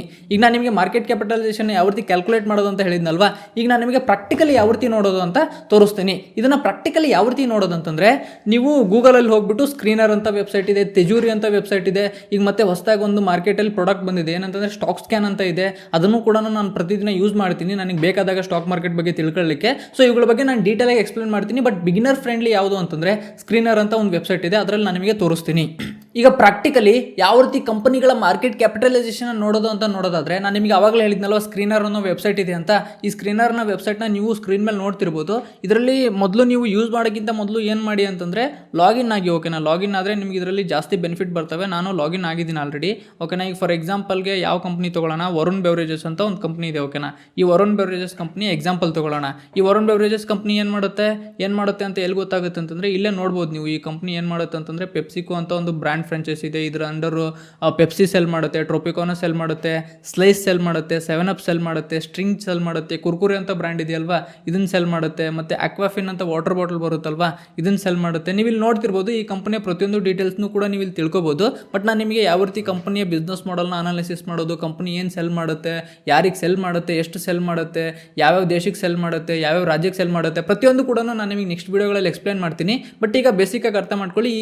ಈ ವಿಡಿಯೋದಲ್ಲಿ ನಾವು ಜಸ್ಟ್ ಮಾರ್ಕೆಟ್ ಕ್ಯಾಪಿಟಲೈಸೇಷನ್ ಮಾತ್ರ ಅನಾಲಿಸಿಸ್ ಮಾಡ್ತಿದ್ದೀವಿ. ಓಕೆನಾ? ಇಲ್ಲಿ ನೀವು ನೋಡ್ತಿರ್ಬೋದು ವರುಣ್ ಬೆವರೇಜಸ್ ಕಂಪನಿಯ ಮಾರ್ಕೆಟ್ ಕ್ಯಾಪಿಟಲೈಸೇಷನ್ ಎಷ್ಟಿದೆ ಅಂತಂದ್ರೆ 1,45,971 ಕೋಟಿ ಇದೆ. ಇದು ಆ್ಯಸ್ ಆನ್ ಇವತ್ತೇನು ನಾನು ರೆಕಾರ್ಡ್ ಮಾಡ್ತಿದ್ದೀನಲ್ವ, ಇಲ್ಲಿ ನಿಮಗೆ ಡೇಟ್ ಕೂಡ ಕಾಣ್ತಿರ್ಬೋದು, 10 ಏಪ್ರಿಲ್ ಅಂತ. ಅವತ್ತಿನ ಡೇಟಿಗೆ ಕಂಪೇರ್ ಮಾಡಿದರೆ ಈ ಕಂಪನಿಯ ಮಾರ್ಕೆಟ್ ಕ್ಯಾಪಿಟಲೈಸೇಷನ್ನು 1,45,971 ಕೋಟಿ ಇದೆ. ನಾನು ನಿಮಗೆ ಆವಾಗಲೇ ಹೇಳಿದ್ದೆ ಯಾವುದಾದ್ರೂ ಕಂಪನಿ ಮಾರ್ಕೆಟ್ ಕ್ಯಾಪಿಟಲೈಸೇಷನ್ ಮೇಲೂ ಕೂಡ ಹೋಗ್ಬೋದು, ಕೆಳಗಡೆ ಕೂಡ ಹೋಗ್ಬೋದು ಅಂತ. ಬಟ್ ನಾನು ಇದು ಇವತ್ತಿನ ಡೇಟಿಗೆ ಹೇಳ್ತಿದ್ದೀನಿ. ಓಕೆನಾ? ಇದು ನಾಳೆ ಮೇಲಾದರೂ ಹೋಗ್ಬೋದು, ಕೆಳಗಾದ್ರೂ ಬರ್ಬೋದು. ಹೆಂಗೆ ಹೋಗ್ಬೋದು ಹೇಳಿ? ಮೇಲಾದರೂ ಕೆಳಗಡೆ ಆದರೂ ಕಂಪನಿ ಶೇರ್ ಪ್ರೈಸ್ ಏನಾದರೂ ಜಾಸ್ತಿ ಆದರೆ ಮಾರ್ಕೆಟ್ ಕ್ಯಾಪ್ ಜಾಸ್ತಿ ಆಗುತ್ತೆ, ಏನಾದರೂ ಕಡಿಮೆ ಆದರೆ ಶೇರ್ ಪ್ರೈಸು ಮಾರ್ಕೆಟ್ ಕ್ಯಾಪ್ ಕೂಡ ಕಡಿಮೆ ಆಗುತ್ತೆ. ಓಕೆನಾ? ಈಗ ಈ ಕಂಪನಿಯ ಮಾರ್ಕೆಟ್ ಕ್ಯಾಪಿಟಲೈಸೇಷನ್ ಹೆಂಗೆ ಬಂತು ಅಂತ ನಮಗೆ ಹೆಂಗೆ ಗೊತ್ತಾಗುತ್ತೆ ಅಂತಂದ್ರೆ, ಈ ಕಂಪನಿಯ ಶೇರ್ ಪ್ರೈಸು ಮತ್ತೆ ಈ ಕಂಪನಿನಲ್ಲಿ ಟೋಟಲ್ ಎಷ್ಟು ಶೇರ್ಸ್ ಇದಾವೆ ಅಂತ ನಾವೇನಾದರೂ ಎರಡನ್ನು ಮಲ್ಟಿಪ್ಲೈ ಮಾಡಿದ್ರೆ ನಮಗೆ ಈ ಕಂಪನಿಯ ಮಾರ್ಕೆಟ್ ಕ್ಯಾಪಿಟಲೈಸೇಷನ್ ಬರುತ್ತೆ. ಈಗ ಇದನ್ನು ನಾನು ನಿಮಗೆ ಸಿಂಪಲ್ ಆಗಿ ಮಾಡಿ ತೋರಿಸ್ತೀನಿ. ಯಾವುದಾದ್ರೂ ಒಂದು ಕಂಪನಿಯ ಶೇರ್ ಪ್ರೈಸ್ ಇಲ್ಲೇ ಮೇಲ್ಗಡೆನೇ ಇರುತ್ತೆ, ನಿಮಗೆ ಕಾಣ್ತಿರ್ಬೋದು. 432 ರೂಪಾಯಿ ಇದೆ ಈ ಕಂಪನಿಯ ಶೇರ್ ಪ್ರೈಸು. ಮತ್ತೆ ಈ ಕಂಪನಿನಲ್ಲಿ ಟೋಟಲ್ ಎಷ್ಟು ಶೇರ್ಸ್ ಇದಾವೆ ಅಂತ ಎಲ್ಲಿ ಗೊತ್ತಾಗುತ್ತೆ? ಇಲ್ಲಿ ನೀವು ನೋಡ್ತಿರ್ಬೋದು ನಂಬರ್ ಆಫ್ ಇಕ್ವಿಟಿ ಶೇರ್ಸ್ ಅಂತ ಹೇಳಿ. ಒಂದು ವೇಳೆ ನೀವು ಇದನ್ನ ಹೊಸದಾಗಿ ಏನಾದರೂ ಸ್ಕ್ರೀನರ್ನ ಯೂಸ್ ಮಾಡ್ತಿದ್ದೀರಾ ಅಂತಂದರೆ ನಿಮಗೆ ಈ ಥರ ಎಲ್ಲ ರೇಷಿಯೋಸ್ ಕೂಡ ಬಂದಿರಲ್ಲ, ಒಂದು 3-4 ರೇಷಿಯೋ ಅಷ್ಟೇ ಬಂದಿರ್ತವೆ. ನೀವು ಟೋಟಲ್ ನಂಬರ್ ಆಫ್ ಇಕ್ವಿಟಿ ಶೇರ್ಸ್ನ ಯಾವ ರೀತಿ ಆ್ಯಡ್ ಮಾಡ್ಕೋಬೋದು ಅಂದರೆ ಇಲ್ಲಿ ಆ್ಯಡ್ ರೇಷಿಯೋ ಟು ಟೇಬಲ್ ಅಂತಿದೆಯಲ್ವಾ, ಇಲ್ಲಿ ನಂಬರ್ ಆಫ್ ಇಕ್ವಿಟಿ ಶೇರ್ಸ್ ಅಂತ ಇಲ್ಲಿ ನಂಬರ್ ಅಂತ ಹೊಡೆದ ತಕ್ಷಣ ಎನ್ಒ ಅಂತ ಹೊಡೆದ ತಕ್ಷಣ ಇಲ್ಲಿ ಕೆಳಗಡೆ ಬಂದ್ಬಿಡುತ್ತೆ. ಇದ್ರ ಮೇಲೆ ಕ್ಲಿಕ್ ಮಾಡಿದ್ರೆ ನಿಮಗೆ ಇಲ್ಲಿ ಆ್ಯಡ್ ಆಗಿಬಿಡುತ್ತೆ ನಂಬರ್ ಆಫ್ ಇಕ್ವಿಟಿ ಶೇರ್ಸ್. ಈ ಕಂಪನಿನಲ್ಲಿ ಎಷ್ಟಿದಾವೆ? 338 ಅಂತ ಕೊಟ್ಟಿದ್ದಾರೆ. ಈ 338 ಅಂದರೆ ಏನಂತಂದರೆ ಇದು ಕೋಟಿನಲ್ಲಿ ಇರುತ್ತೆ. ಓಕೆನಾ, ಈ ಕಂಪನಿನಲ್ಲಿ ಟೋಟಲ್ ಆಗಿ 338 ಕೋಟಿ ಶೇರ್ಗಳಿದಾವೆ. ಈಗ ಒಂದು ಸಿಂಪಲ್ ಆಗಿ ಕ್ಯಾಲ್ಕುಲೇಷನ್ ಮಾಡೋಣ. ಯಾವ ರೀತಿ ಕ್ಯಾಲ್ಕುಲೇಷನ್ ಮಾಡೋಣ? ಈ ಕಂಪನಿ ಶೇರ್ ಪ್ರೈಸ್ ಎಷ್ಟಿತ್ತು? 432 ರೂಪಾಯಿ ಇದೆ. ಓಕೆನಾ, ಅದೇ ರೀತಿನೇ ಈ ಕಂಪನಿನಲ್ಲಿ total number of equity shares ಎಷ್ಟಿದಾವೆ? 338 ಕೋಟಿ ಇದಾವೆ. ಇವೆರಡು ಮಲ್ಟಿಪ್ಲೈ ಮಾಡಿದ್ರೆ ನಮಗೆ ನಂಬರ್ ಬರುತ್ತಲ್ವಾ, ಅದು ಕೋಟಿನಲ್ಲಿ ಇರುತ್ತೆ. ಓಕೆನಾ, ಎಷ್ಟು ಬಂತು ನಂಬರು? 1,46,016 ಬಂದಿದೆ. ಆಲ್ಮೋಸ್ಟ್ ಕ್ಲೋಸ್ ಟು 1,45,971 ಇದೆ. ಓಕೆನಾ, ಅಂದರೆ ಅವು ಶೇರ್ಸ್ ಏನಿದಾವಲ್ವ, ಇಲ್ಲಿ ನಿಮಗೆ 338 ಕೊಟ್ಟಿದ್ದಾರಲ್ವ, ಅದು ಎಕ್ಸಾಕ್ಟ್ ಅಷ್ಟೇ ಇರಲ್ಲ. ಒಂದು ಸ್ವಲ್ಪ ಫ್ರಾಕ್ಷನಲ್ಲಿ ಸ್ವಲ್ಪ ಕಡಿಮೆ ಅಥವಾ ಜಾಸ್ತಿ ಇರೋದ್ರಿಂದ ನಮಗೆ ಸ್ವಲ್ಪ ಜಾಸ್ತಿ ಬಂದಿದೆ, ಬಟ್ ಎಕ್ಸಾಕ್ಟ್ ಅದೇ ನಂಬರಲ್ಲೇ ಇರುತ್ತೆ. ಐ ಹೋಪ್ ನಿಮಗೆ ಪ್ರಾಕ್ಟಿಕಲಿ ಯಾವ ರೀತಿ ಈ ಕಂಪನಿಗಳ ಮಾರ್ಕೆಟ್ ಕ್ಯಾಪಿಟಲೈಸೇಷನ್ ಕ್ಯಾಲ್ಕುಲೇಟ್ ಮಾಡೋದು ಅಂತ ಗೊತ್ತಾಗಿದೆ ಅಂತ ಅನ್ಕೊಂಡಿದ್ದೀನಿ. ಬೇಕಾದ್ರೆ ನಾನು ನಿಮಗೆ ಇನ್ನೊಂದು ಎಕ್ಸಾಂಪಲ್ ಹೇಳ್ತೀನಿ. ಇನ್ನೊಂದು ಎಕ್ಸಾಂಪಲ್ ಯಾವುದು? ನಾನು ನಿಮಗೆ ಆವಾಗಲೇ ಇಂಟ್ರೋದಲ್ಲಿ ಹೇಳಿದ್ದೆ. ಏನಂತ ಹೇಳಿದ್ದೆ? ನಮ್ಮ ದೇಶದ ಅತ್ಯಂತ ಶ್ರೀಮಂತ ವ್ಯಕ್ತಿ ಮುಖೇಶ್ ಅಂಬಾನಿ ಅವರ ಕಂಪನಿ ರಿಲಯನ್ಸ್ ಕಂಪನಿಯ ಮಾರ್ಕೆಟ್ ಕ್ಯಾಪಿಟಲೈಸೇಷನ್ 20 ಲಕ್ಷ ಕೋಟಿ ಇದೆ ಅಂತ. ಈ ರಿಲಯನ್ಸ್ ಕಂಪನಿ ಮಾರ್ಕೆಟ್ ಕ್ಯಾಪಿಟಲೈಸೇಷನ್ ಯಾವ ರೀತಿ ಕ್ಯಾಲ್ಕುಲೇಟ್ ಮಾಡೋದು, ಯಾವ ರೀತಿ ನೋಡೋದು ಅಂತಂದ್ರೆ ಇಲ್ಲಿ ಸರ್ಚ್ ಬಾರ್ ಅಂತ ಇದೆಯಲ್ವಾ, ಸರ್ಚ್ ಬಾರ್ ಅಲ್ಲಿ ರಿಲಯನ್ಸ್ ಅಂತ ಸರ್ಚ್ ಮಾಡಬೇಕು. ರಿಲಯನ್ಸ್ ಅಂತ ಸರ್ಚ್ ಮಾಡಿದ ತಕ್ಷಣ ಈ ತರ ಬರುತ್ತೆ. ರಿಲಯನ್ಸ್ ಕಂಪನಿಯ ಮಾರ್ಕೆಟ್ ಕ್ಯಾಪಿಟಲೈಸೇಷನ್ ಎಲ್ಲಿದೆ? ಇಲ್ಲಿ ನೀವು ನೋಡ್ತಿರ್ಬೋದು. ಈ ಕಂಪನಿ ಮಾರ್ಕೆಟ್ ಕ್ಯಾಪಿಟಲೈಸೇಷನ್ 18,27,154 ಕೋಟಿ ಇದೆ. ನಾನು 20 ಲಕ್ಷ ಕೋಟಿ ಅಂತ ಹೇಳಿದ್ದೆ, ಬಟ್ ಇಲ್ಲಿ 18 ಲಕ್ಷ ಕೋಟಿ ಇದೆ. ಯಾಕಂತಂದ್ರೆ ಮಾರ್ಕೆಟ್ ಕ್ಯಾಪಿಟಲೈಸೇಷನ್ ಮೇಲೆ ಅಥವಾ ಕೆಳಗಡೆನೂ ಕೂಡ ಹೋಗ್ತಿರುತ್ತೆ ಅಂತ ನಾನು ನಿಮ್ಗೆ ಅವಾಗಲೇ ಹೇಳಿದ್ನಲ್ವಾ. ಅದಕ್ಕೇ ಈಗ ಶೇರ್ ಪ್ರೈಸ್ ಕೆಳಗಡೆ ಬಂದಿರೋದ್ರಿಂದ ಈ ಕಂಪನಿ ಮಾರ್ಕೆಟ್ ಕ್ಯಾಪಿಟಲೈಸೇಷನ್ 18 ಲಕ್ಷಕ್ಕೆ ಬಂದಿದೆ. 2 ಲಕ್ಷ ಕಡಿಮೆ ಆಗಿದೆ. ಮತ್ತೆ ಏನಾದರೂ ಶೇರ್ ಪ್ರೈಸ್ ಮೇಲೆ ಹೋಗಕ್ಕೆ ಸ್ಟಾರ್ಟ್ ಆದರೆ ಈ ಮಾರ್ಕೆಟ್ ಕ್ಯಾಪಿಟಲೈಸೇಷನ್ ಕೂಡ ಮೇಲೆ ಹೋಗುತ್ತೆ. ಈ ಶೇರ್ ಪ್ರೈಸ್ನ ಎಲ್ಲಿ ನೋಡೋದು ಅಂದರೆ ಮೇಲೆ ಹೋಗ್ತಿರೋದು, ಕೆಳಗೆ ಹೋಗ್ತಿರೋದು, ಇಲ್ಲೇ ಕೆಳಗಡೆ ಚಾರ್ಟ್ ಇದೆ. ಓಕೆ, ನಾನು ನೋಡ್ತಿರ್ಬೋದು. ಈ ಕಂಪನಿ ಶೇರ್ ಪ್ರೈಸ್ ಮೊದಲು 1,592 ರೂಪಾಯಿ ಇತ್ತು ಪೀಕಲ್ಲಿ. ಈಗ ಕೆಳಗಡೆ ಬಂದ್ಬಿಟ್ಟು 1,300 ರೂಪಾಯಿ ಆಗಿದೆ, ಅಂದರೆ 1,300 ರೂಪಾಯಿ ಆಗಿದೆ. ಅದಕ್ಕೇ ಈ ಕಂಪನಿ ಮಾರ್ಕೆಟ್ ಕ್ಯಾಪಿಟಲೈಸೇಷನ್ ಸ್ವಲ್ಪ ಕೆಳಗಡೆ ಬಂದಿದೆ. ಓಕೆನಾ, ಅದು ಬಿಡಿ, ಮತ್ತೆ ನಾನು ನಿಮಗೆ ಯಾವಾಗಾದ್ರೂ ಎಕ್ಸ್ಪ್ಲೇನ್ ಮಾಡ್ತೀನಿ. ಈಗ ಜಸ್ಟ್ ಮಾರ್ಕೆಟ್ ಕ್ಯಾಪಿಟಲೈಸೇಷನ್ ಕಾನ್ಸಂಟ್ರೇಟ್ ಮಾಡೋಣ. ಈಗ ಈ ಕಂಪನಿ ಶೇರ್ ಪ್ರೈಸ್ ಎಷ್ಟಿದೆ? ಈ ಕಂಪನಿ ಶೇರ್ ಪ್ರೈಸ್ 1,350 ರೂಪಾಯಿ ಇದೆ. ಈ ಕಂಪನಿನಲ್ಲಿ ಟೋಟಲ್ ಶೇರ್ಸ್ ಎಷ್ಟಿದಾವೆ? ಇಲ್ಲೇ ಕಾಣ್ತಿರ್ಬೋದು ನಿಮಗೆ, 1,353 ಅಂತ ಇದೆ. ಈ 1,353 ಏನು? ಇದು ಕೋಟಿನಲ್ಲಿ ಇರುತ್ತಲ್ವಾ, ಅವಾಗಲೇ ಹೇಳಿದ್ದೆ ನಾನು. 1,353 ಕೋಟಿ ಶೇರ್ಸ್ ಇದಾವೆ. ಈ ಶೇರ್ ಪ್ರೈಸ್ ಅಂದರೆ 1,350 ಮತ್ತು 1,353 ಎರಡು ಮಲ್ಟಿಪ್ಲೈ ಮಾಡಿದ್ರೆ ಅಪ್ರಾಕ್ಸಿಮೇಟ್ಲಿ ಇಲ್ಲಿ ಏನು 18,27,000 ಏನಿದೆ ಅಲ್ವಾ, ಅಷ್ಟೇ ಬರುತ್ತೆ. ಐ ಹೋಪ್ ನಿಮಗೆ ಪ್ರಾಕ್ಟಿಕಲಿ ಯಾವ ರೀತಿ ಯಾವುದಾದ್ರೂ ಒಂದು ಕಂಪನಿ ಅಂದರೆ ಲಿಸ್ಟೆಡ್ ಕಂಪನಿ, ಓಕೆನಾ, ಒಂದು ವೇಳೆ ಸ್ಟಾಕ್ ಮಾರ್ಕೆಟಲ್ಲಿ ಆ ಕಂಪನಿ ಏನಾದರೂ ಲಿಸ್ಟ್ ಆಗಿಲ್ಲ ಅಂತಂದರೆ ಆ ಕಂಪನಿ ಮಾರ್ಕೆಟ್ ಕ್ಯಾಪಿಟಲೈಸೇಷನ್ ನಾವು ಕ್ಯಾಲ್ಕುಲೇಟ್ ಮಾಡೋದು ಸ್ವಲ್ಪ ಕಷ್ಟ ಆಗುತ್ತೆ. ಬಟ್ ಯಾವ್ಯಾವ ಕಂಪನಿಗಳು ಲಿಸ್ಟ್ ಆಗಿದಾವಲ್ವಾ, ಆ ಎಲ್ಲ ಕಂಪನಿಗಳ ಮಾರ್ಕೆಟ್ ಕ್ಯಾಪಿಟಲೈಸೇಷನ್ ನೋಡೋದು ಕೂಡ ಇದೇ ರೀತಿ. ಅದೇ ರೀತಿನೇ ನಮ್ಮ ಕರ್ನಾಟಕದವರೇ ಆದ ವಿಜಯ ಸಂಕೇಶ್ವರ್ ಅಂತ ಇದ್ದಾರೆ. ಅವ್ರ ಕಂಪನಿ ಯಾವ್ದು ಹೇಳಿ? VRL ಅಂತ ಒಂದು ಕಂಪನಿ ಇದೆ. ಈ VRL ಕಂಪನಿನೂ ಕೂಡ ಸ್ಟಾಕ್ ಮಾರ್ಕೆಟಲ್ಲಿ ಲಿಸ್ಟ್ ಆಗಿದೆ. ಯಾವ ನೇಮಲ್ಲಿ ಲಿಸ್ಟ್ ಆಗಿದೆ ಅಂತಂದ್ರೆ VRL ಲಾಜಿಸ್ಟಿಕ್ಸ್ ಅಂತ. ಈ ಕಂಪನಿನ ನೀವು ಸರ್ಚ್ ಮಾಡಿದ್ರೆ ಈ ಥರ VRL ಲಾಜಿಸ್ಟಿಕ್ಸ್ ಅಂತ ಬರುತ್ತೆ. ಈ ಕಂಪನಿ ಮಾರ್ಕೆಟ್ ಕ್ಯಾಪಿಟಲೈಸೇಷನ್ ಎಷ್ಟಿದೆ? 4,609 ಕೋಟಿ ಇದೆ. ಓಕೆನಾ, ಐ ಹೋಪ್ ನಿಮಗೆ ಬೇಸಿಕ್ ಆಗಿ ನಮ್ಮ ಇಂಡಿಯನ್ ಮಾರ್ಕೆಟಲ್ಲಿ ಯಾವ್ಯಾವ ಕಂಪನಿಗಳು ಇರ್ತಾವಲ್ವಾ, ಈ ಎಲ್ಲ ಕಂಪನಿಗಳ ಮಾರ್ಕೆಟ್ ಕ್ಯಾಪಿಟಲೈಸೇಷನ್ ಕೂಡ ಚೆಕ್ ಮಾಡೋದು ಇದೇ ರೀತಿನೇ. ನಾನು ನಿಮಗೆ ಇಂಟ್ರೋದಲ್ಲಿ ಇನ್ನೊಂದು ಹೇಳಿದ್ದೆ. ಏನು ಹೇಳಿದ್ದೆ ಅಂತಂದ್ರೆ ಎನ್ವಿಡಿಯಾ ಅಂತ ಜಗತ್ತಿನಲ್ಲಿ ಮೋಸ್ಟ್ ವ್ಯಾಲ್ಯೂಡ್ ಕಂಪನಿ ಇದೆ ಅಂತ. ಆ ಕಂಪನಿಯ ಮಾರ್ಕೆಟ್ ಕ್ಯಾಪಿಟಲೈಸೇಷನ್ ಯಾವ ರೀತಿ ಚೆಕ್ ಮಾಡೋದು ಅಂತಂದ್ರೆ ನೀವು ಸಿಂಪಲ್ ಆಗಿ ಗೂಗಲಿಗೆ ಬಂದ್ಬಿಟ್ಟು ಎನ್ವಿಡಿಯಾ ಮಾರ್ಕೆಟ್ ಕ್ಯಾಪ್ ಅಂತ ಸರ್ಚ್ ಮಾಡಿದ ತಕ್ಷಣ ಇದು ಆಕ್ಚುಲಿ US ಕಂಪನಿ ಅಲ್ವಾ. US ಕಂಪನಿ ಆಗಿದ್ರಿಂದ ಸ್ಕ್ರೀನರ್ ಅಲ್ಲೇ ಈ ಕಂಪನಿ ಮಾರ್ಕೆಟ್ ಕ್ಯಾಪಿಟಲೈಸೇಷನ್ ನಮಗೆ ಸರ್ಚ್ ಮಾಡೋಕ್ಕಾಗಲ್ಲ. ಅದಕ್ಕೆ ಜಸ್ಟ್ ಗೂಗಲಲ್ಲಿ ಸರ್ಚ್ ಮಾಡಿದ ತಕ್ಷಣ ಇಲ್ಲಿ ಒಂದು ವೆಬ್ಸೈಟ್ ಬರುತ್ತೆ, ಯಾಹೋ ಫೈನಾನ್ಸ್ ಅಂತ. ಯಾಹೋ ಫೈನಾನ್ಸ್ ಮೇಲೆ ಕ್ಲಿಕ್ ಮಾಡಿದ ತಕ್ಷಣ ಈ ಕಂಪನಿ ಶೇರ್ ಪ್ರೈಸ್ ಇಲ್ಲಿ ಕಾಣ್ತಿರುತ್ತೆ ನಿಮಗೆ. ಈ ಕಂಪನಿ ಶೇರ್ ಪ್ರೈಸ್ ಎಷ್ಟಿದೆ? 188.37 ಇದೆ. ಇದು ರುಪೀಸ್ ಅಲ್ಲಿ ಇರಲ್ಲ, ಡಾಲರ್ ಅಲ್ಲಿ ಇರುತ್ತೆ. ಓಕೆನಾ, $188 ಇದೆ ಈ ಕಂಪನಿಯ ಶೇರ್ ಪ್ರೈಸ್ ಕರೆಂಟ್ಲಿ. ಈಗ ಈ ಕಂಪನಿಯ ಮಾರ್ಕೆಟ್ ಕ್ಯಾಪಿಟಲೈಸೇಷನ್ ಎಲ್ಲಿ ಚೆಕ್ ಮಾಡೋದು ಅಂತಂದ್ರೆ ಇಲ್ಲೇ ಕೆಳಗಡೆ ಬಂದ್ರೆ ನಿಮಗೆ ಇಲ್ಲಿ ಕಾಣ್ತಿದೆ ಮಾರ್ಕೆಟ್ ಕ್ಯಾಪ್ ಇಂಟ್ರಾಡೇ ಅಂತ. ಇಲ್ಲಿ ಕಾಣ್ತಿದೆ ಅಂತ ಅನ್ಕೊಂಡಿದ್ದೀನಿ, ಮಾರ್ಕೆಟ್ ಕ್ಯಾಪ್ ಇಂಟ್ರಾಡೇ ಅಂತ. ಈ ಕಂಪನಿಯ ಮಾರ್ಕೆಟ್ ಕ್ಯಾಪಿಟಲೈಸೇಷನ್ ಎಷ್ಟಿದೆ ಅಂತಂದ್ರೆ 4.585 ಟ್ರಿಲಿಯನ್, ಅಂದರೆ ನಮ್ಮ ಭಾರತದ GDP ಗಿಂತನೂ ಕೂಡ ಜಾಸ್ತಿ ಇದೆ. ಈ ಕಂಪನಿ ನಂಬರ್ ಆಫ್ ಶೇರ್ಸ್ನ ಎಲ್ಲಿ ನೋಡೋದು ಅಂತಂದರೆ ಇಲ್ಲಿ ಸ್ಟ್ಯಾಟಿಸ್ಟಿಕ್ಸ್ ಅಂತ ಒಂದು ಸೆಕ್ಷನ್ ಇದೆಯಲ್ವಾ, ಸ್ಟ್ಯಾಟಿಸ್ಟಿಕ್ಸ್ ಮೇಲೆ ಕ್ಲಿಕ್ ಮಾಡಿದ ತಕ್ಷಣ ಇಲ್ಲಿ ಸ್ವಲ್ಪ ಕೆಳಗಡೆ ಬರಬೇಕು. ಓಕೆನಾ, ಕೆಳಗಡೆ ಬಂದರೆ ಶೇರ್ ಔಟ್ಸ್ಟ್ಯಾಂಡಿಂಗ್ ಅಂತ ನಿಮ್ಗೆ ಇಲ್ಲಿ ಕಾಣ್ತಿದೆ ಅಂತ ಅನ್ಕೊಂಡಿದ್ದೀನಿ. ಇಲ್ಲಿ ಎಷ್ಟಿದೆ ಅಂತಂದರೆ 24.3 B ಅಂತಿದೆ. B ಅಂದರೆ ಏನಂತಂದರೆ ಬಿಲಿಯನ್ ಅಂತ ಅರ್ಥ. ಅಂದರೆ 24 ಬಿಲಿಯನ್ ಅಷ್ಟು ಈ ಕಂಪನಿನಲ್ಲಿ ಶೇರ್ಸ್ ಇದಾವೆ ಅಂತ ಅರ್ಥ. ಬಿಲಿಯನ್ ಅಂದರೆ ಎಷ್ಟು? 1 ಬಿಲಿಯನ್ ಅಂತಂದರೆ 100 ಕೋಟಿ ಅಂತ ಅರ್ಥ. ಇಲ್ಲಿ 24 ಬಿಲಿಯನ್ ಇದೆಯಲ್ವಾ, ಇದರ ಅರ್ಥ ಏನಂತಂದ್ರೆ 2400 ಕೋಟಿ ಶೇರ್ಗಳಿದಾವೆ ಈ ಕಂಪನಿಯಲ್ಲಿ ಅಂತ ಅರ್ಥ. ಈಗ ನೀವು ಇಲ್ಲಿ 24 ಬಿಲಿಯನ್ ಮತ್ತೆ ಇಲ್ಲಿ ಶೇರ್ ಪ್ರೈಸ್ ಎಷ್ಟಿತ್ತು, $188 ಇತ್ತಲ್ವಾ, ಇವೆರಡನ್ನು ಮಲ್ಟಿಪ್ಲೈ ಮಾಡಿದ್ರೆ ನಿಮಗೆ ಅಪ್ರಾಕ್ಸಿಮೇಟ್ಲಿ $4.5 ಟ್ರಿಲಿಯನ್ ಮಾರ್ಕೆಟ್ ಕ್ಯಾಪಿಟಲೈಸೇಷನ್ ಬರುತ್ತೆ. ಒಂದ್ ವೇಳೆ ನಿಮಗೆ ಟ್ರಿಲಿಯನ್, ಬಿಲಿಯನ್, ಮಿಲಿಯನ್ ಇವುಗಳ ಬಗ್ಗೆ ಏನಾದರೂ ಡಿಫರೆನ್ಸ್ ಗೊತ್ತಿಲ್ಲ ಅಂತಂದ್ರೆ ಗೂಗಲ್ ಅಲ್ಲಿ ಸರ್ಚ್ ಮಾಡಿ ಅಥವಾ ನನಗೆ ಕಮೆಂಟ್ ಸೆಕ್ಷನ್ ಅಲ್ಲಿ ಕಮೆಂಟ್ ಮಾಡಿ, ಯಾವ್ದಾದ್ರು ಒಂದು ವಿಡಿಯೋದಲ್ಲಿ ಎಕ್ಸ್ಪ್ಲೇನ್ ಮಾಡಕ್ಕೆ ಟ್ರೈ ಮಾಡ್ತೀನಿ. ಅದೇ ರೀತಿನೇ ಜಗತ್ತಲ್ಲಿರೋ ಎಲ್ಲ ದೊಡ್ಡ ದೊಡ್ಡ ಕಂಪನಿಗಳ ಮಾರ್ಕೆಟ್ ಕ್ಯಾಪಿಟಲೈಸೇಷನ್ ಕೂಡ ನೀವು ಇಲ್ಲಿ ತಿಳ್ಕೊಬಹುದು. ಎಕ್ಸಾಂಪಲ್ಗೆ ಗೂಗಲ್ ಕಂಪನಿ ಅಂತ ಸರ್ಚ್ ಮಾಡೋಣ. ಗೂಗಲ್ ಕಂಪನಿ ಇಲ್ಲ, ಆಕ್ಚುಲಿ ಗೂಗಲ್ ಅನ್ನೋದು ಒಂದು ಪ್ರಾಡಕ್ಟ್. ಓಕೆನಾ, ಆಲ್ಫಾಬೆಟ್ ಅಂತ ಒಂದು ಕಂಪನಿ ಇದೆ. ಆಲ್ಫಾಬೆಟ್ ಕಂಪನಿ ಅಂಡರೇನೆ ಬರೋದು. ಇಲ್ಲಿ ನಿಮಗೆ ಗೂಗಲ್ ಅಂತಾನೆ ಅದು ಪಾಪ್ಯುಲರ್ ಇರೋದ್ರಿಂದ ಗೂಗಲ್ ಅಂತಾನೆ GOG ಅಂತಾನೆ ಬರುತ್ತೆ. ಆಲ್ಫಾಬೆಟ್ ಇಂಚ್ ಅಂತ ಇದೆ. ಓಕೆನಾ, ಇಂಚ್ ಅಂತಂದ್ರೆ ಏನಂತಂದ್ರೆ ಇನ್ಕಾರ್ಪೊರೇಟೆಡ್ ಅಂತ ಅರ್ಥ. ಈ ಕಂಪನಿಯ ಶೇರ್ ಪ್ರೈಸ್ ಎಷ್ಟಿದೆ ಇಲ್ಲಿ ನೀವು ನೋಡ್ತಿರ್ಬೋದು, $316 ಇದೆ. ಅದೇ ರೀತಿ ಈ ಕಂಪನಿ ಮಾರ್ಕೆಟ್ ಕ್ಯಾಪಿಟಲೈಸೇಷನ್ ಎಷ್ಟಿದೆ, $3.819 ಟ್ರಿಲಿಯನ್ ಇದೆ. ಅದೇ ರೀತಿನೇ ನಿಮ್ಗೆ ಯಾವ ಕಂಪನಿಗಳು ಜಗತ್ತಲ್ಲಿ ದೊಡ್ಡ ಕಂಪನಿಗಳಂತ ಇರ್ತಾವಲ್ವಾ, ಆ ಎಲ್ಲ ಕಂಪನಿಗಳ ಮಾರ್ಕೆಟ್ ಕ್ಯಾಪಿಟಲೈಸೇಷನ್ ನೀವು ಇಲ್ಲೇ ಚೆಕ್ ಮಾಡಬಹುದು. ಓಕೆ, ಇಲ್ಲಿವರೆಗೂ ಮಾರ್ಕೆಟ್ ಕ್ಯಾಪ್ ಅಂದ್ರೇನು, ಮಾರ್ಕೆಟ್ ಕ್ಯಾಪ್ನ ಯಾವ ರೀತಿ ಕ್ಯಾಲ್ಕುಲೇಟ್ ಮಾಡೋದು ಅನ್ನೋದು ಸಿಂಪಲ್ ಆಗಿ ಅರ್ಥ ಮಾಡ್ಕೊಂಡಿದ್ದೀವಿ. ಈಗ large cap, mid cap, small cap ಮತ್ತೆ ಮೈಕ್ರೋ ಕ್ಯಾಪ್ ಕಂಪನಿ ಅಂದ್ರೆ ಅನ್ನೋದನ್ನ ನಾನು ನಿಮಗೆ ಸಿಂಪಲ್ ಆಗಿ ಎಕ್ಸ್ಪ್ಲೇನ್ ಮಾಡ್ತೀನಿ. ಈ ಲಾರ್ಜ್ ಕ್ಯಾಪ್ ಅಂದ್ರೆ ಏನಂತಂದ್ರೆ, ಲಾರ್ಜ್ ಅಂತಂದ್ರೆ ನೀವು ಅರ್ಥ ಮಾಡ್ಕೊಳ್ಳಿ, ಕಂಪನಿ ದೊಡ್ಡದಿದೆ ಅಂತ ಅರ್ಥ. ಲಾರ್ಜ್ ಕ್ಯಾಪ್, ಲಾರ್ಜ್ ಅಂದ್ರೆ ದೊಡ್ಡದು ಅಂತ ಅರ್ಥ, ಕ್ಯಾಪ್ ಅಂದ್ರೆ ಕ್ಯಾಪಿಟಲೈಸೇಷನ್ ಅಂತ ಅರ್ಥ. ಅಂದ್ರೆ ಯಾವ ಕಂಪನಿ ದೊಡ್ಡದು ಇರುತ್ತಲ್ವಾ, ಎಷ್ಟು ದೊಡ್ಡದು ಅಂತಂದ್ರೆ ಮಿನಿಮಮ್ ಯಾವ ಕಂಪನಿ ಮಾರ್ಕೆಟ್ ಕ್ಯಾಪಿಟಲೈಸೇಷನ್ 1 ಲಕ್ಷ ಕೋಟಿಗಿಂತ ಜಾಸ್ತಿ ಇರುತ್ತಲ್ವಾ, ಅದನ್ನ ನಮ್ಮ ಇಂಡಿಯಾದಲ್ಲಿ ಸೆಬಿ ಮತ್ತೆ ಆಂಫಿ ಅಂತ ವೆಬ್ಸೈಟ್ಸ್ ಇದಾವೆ, ಅದನ್ನ ನಾನು ನಿಮಗೆ ತೋರಿಸ್ತೀನಿ. ಇವ್ರು ಏನಂತ ಕನ್ಸಿಡರ್ ಮಾಡ್ತಾರೆ ಅಂತಂದ್ರೆ ಲಾರ್ಜ್ ಕ್ಯಾಪ್ ಕಂಪನಿಗಳಂತ ಕರೀತಾರೆ. ಅದೇ ರೀತಿನೇ ನೆಕ್ಸ್ಟ್ ಕಂಪನಿಗಳು ಯಾವ ಹೇಳಿ, ಸ್ಮಾಲ್ ಕ್ಯಾಪ್ ಕಂಪನಿಗಳು ಅಂತ. ಸ್ಮಾಲ್ ಕ್ಯಾಪ್ ಕಂಪನಿಗಳು ಅಂತಂದ್ರೆ ಅವು ಚಿಕ್ಕ ಕಂಪನಿಗಳು. ಸ್ಮಾಲ್ ಕ್ಯಾಪ್ ಅಂದ್ರೆ ಸಣ್ಣದಿರೋ ಕ್ಯಾಪಿಟಲೈಸೇಷನ್ ಇರೋ ಕಂಪನಿಗಳನ್ನ ಅವನ್ನ ಸ್ಮಾಲ್ ಕ್ಯಾಪ್ ಕಂಪನಿಗಳಂತ ಕರೀತಾರೆ. ಎಕ್ಸಾಂಪಲ್ಗೆ ಯಾವ ಕಂಪನಿಗಳ ಮಾರ್ಕೆಟ್ ಕ್ಯಾಪಿಟಲೈಸೇಷನ್ 30,000 ಕೋಟಿ 35,000 ಕೋಟಿಗಿಂತ ಕೆಳಗಡೆ ಇರ್ತಾವಲ್ವಾ, ಅವೆಲ್ಲ ಕಂಪನಿಗಳನ್ನು ನಮ್ಮ ಇಂಡಿಯಾದಲ್ಲಿ ಸ್ಮಾಲ್ ಕ್ಯಾಪ್ ಕಂಪನಿಗಳಂತ ಕರೀತಾರೆ. ಇನ್ನು ಮೂರನೇ ಕ್ಯಾಟಗರಿ ಯಾವ್ದು ಹೇಳಿ, ಮಿಡ್ ಕ್ಯಾಪ್ ಕಂಪನಿಗಳು. ಮಿಡ್ ಕ್ಯಾಪ್ ಕಂಪನಿಗಳು ಅಂತಂದ್ರೆ ಈ ಕಡೆ ಸ್ಮಾಲ್ ಕ್ಯಾಪ್ನು ಅಲ್ಲ, ಈ ಕಡೆ ಲಾರ್ಜ್ ಕ್ಯಾಪ್ನು ಅಲ್ಲ, ಇವುಗಳು ಮಧ್ಯೆ ಬರ್ತಾವಲ್ವಾ, ಆ ಕಂಪನಿಗಳನ್ನ ಮಿಡ್ ಕ್ಯಾಪ್ ಕಂಪನಿಗಳಂತ ಕರೀತಾರೆ.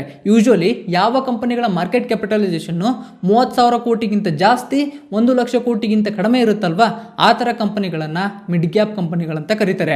ಅದೇ ರೀತಿ ಮೈಕ್ರೋ ಕ್ಯಾಪ್ ಕಂಪನಿಗಳಂತನೂ ಬರ್ತವೆ. ಆಕ್ಚುಲಿ ಹೇಳ್ಬೇಕಂತಂದ್ರೆ ನಮ್ಮ ರೆಗ್ಯುಲೇಟರ್ಸ್ ಅಂದ್ರೆ ಸೆಬಿ ಈ ಮೈಕ್ರೋ ಕ್ಯಾಪ್ ಕಂಪನಿಗಳಂತ ಏನು ಡಿವಿಷನ್ ಮಾಡಿಲ್ಲ. ನಾನು ಯಾಕೆ ಮಾಡಿಲ್ಲ ಅಂತ ನಾನು ನಿಮಗೆ ನೆಕ್ಸ್ಟ್ ಅದೊಂದು ಶೀಟ್ನ ತೋರಿಸ್ಬಿಟ್ಟು ಹೇಳ್ತೀನಿ.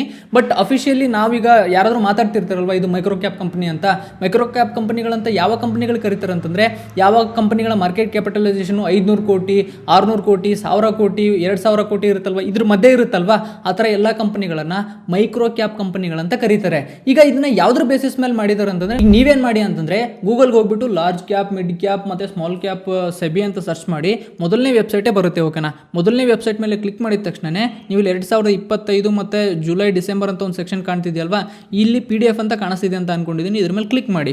ಕ್ಲಿಕ್ ಮಾಡಿದ ತಕ್ಷಣನೇ ನಿಮಗೆ ಈ ಥರ ಒಂದು ದೊಡ್ಡ PDF ಬರುತ್ತೆ. ಓಕೆನಾ, ಇದ್ರ ಪ್ರಕಾರ ಅಂದ್ರೆ ಲೈಕ್ ನಮ್ಮ ರೆಗ್ಯುಲೇಟರ್ಸ್ ಯಾವ ರೀತಿ large cap, mid cap, small cap ಅಂತ ಡಿವೈಡ್ ಮಾಡಿದ್ದಾರೆ ಅಂತಂದ್ರೆ, ನಮ್ಮ ದೇಶದಲ್ಲಿ ಯಾವ್ಯಾವ ಕಂಪನಿಗಳಿದಾವಲ್ವಾ ಆ ಕಂಪನಿಗಳಲ್ಲಿ ಅದರಲ್ಲಿ ಯಾವ್ಯಾವ ಕಂಪನಿಗಳ ಮಾರ್ಕೆಟ್ ಕ್ಯಾಪಿಟಲೈಸೇಷನ್ ಜಾಸ್ತಿ ಇರುತ್ತೋ ಅದಕ್ಕಿಂತ ನೆಕ್ಸ್ಟ್ ಕಡಿಮೆ ಇರುತ್ತೋ ಹಿಂಗೆ ಎಲ್ಲ ಕಂಪನಿಗಳನ್ನು ಕೂಡ ಲಿಸ್ಟ್ ಮಾಡ್ತಾ ಬಂದಿದ್ದಾರೆ. ಇವ್ರ ಪ್ರಕಾರ ಯಾವ ಟಾಪ್ 100 ಕಂಪನಿಗಳಿದಾವಲ್ವಾ ಅವನ್ನ ಲಾರ್ಜ್ ಕ್ಯಾಪ್ ಕಂಪನಿ ಅಂತ ಹೇಳ್ತಾರೆ. ಇಲ್ಲಿ ನೀವು ನೋಡ್ತಿರ್ಬೋದು, ನಾನು ಜೂಮ್ ಇನ್ ಮಾಡಿ ತೋರಿಸ್ತಿದ್ದೀನಿ. ನಮ್ಮ ದೇಶದಲ್ಲಿ ಅತಿ ಹೆಚ್ಚು ಮಾರ್ಕೆಟ್ ಕ್ಯಾಪ್ ಇರೋ ಕಂಪನಿ ಯಾವುದಂದ್ರೆ ರಿಲಯನ್ಸ್. ಓಕೆನಾ, ರಿಲಯನ್ಸ್ ಇಂಡಸ್ಟ್ರೀಸ್. ಈ ಕಂಪನಿ ಮಾರ್ಕೆಟ್ ಕ್ಯಾಪಿಟಲೈಸೇಷನ್ 19 ಲಕ್ಷ ಕೋಟಿ ಇದೆ. ನೆಕ್ಸ್ಟ್ ಬಿಗ್ಗೆಸ್ಟ್ ಕಂಪನಿ ಯಾವುದಂತಂದ್ರೆ HDFC ಬ್ಯಾಂಕ್. ನಾವೆಲ್ಲ ಬ್ಯಾಂಕ್ ಎಲ್ಲ ಯೂಸ್ ಮಾಡಿರ್ತೀರಲ್ವಾ, ಈ ಕಂಪನಿ ಮಾರ್ಕೆಟ್ ಕ್ಯಾಪಿಟಲೈಸೇಷನ್ ಎಷ್ಟಿದೆ ಅಂತಂದ್ರೆ 15 ಲಕ್ಷ ಕೋಟಿ ಇದೆ. ಅದೇ ರೀತಿನೇ ಮೂರನೇ ಅತಿ ದೊಡ್ಡ ಕಂಪನಿ ಯಾವುದು ಅಂತಂದ್ರೆ ಭಾರತಿ ಏರ್ಟೆಲ್. ನೀವು ಏರ್ಟೆಲ್ ಸಿಮ್ಸ್ನೆಲ್ಲ ಯೂಸ್ ಮಾಡ್ತಿರಲ್ವಾ, ಈ ಕಂಪನಿ ಮಾರ್ಕೆಟ್ ಕ್ಯಾಪಿಟಲೈಸೇಷನ್ ಎಷ್ಟಿದೆ ಅಂತಂದ್ರೆ 11,95,000 ಕೋಟಿ ಇದೆ.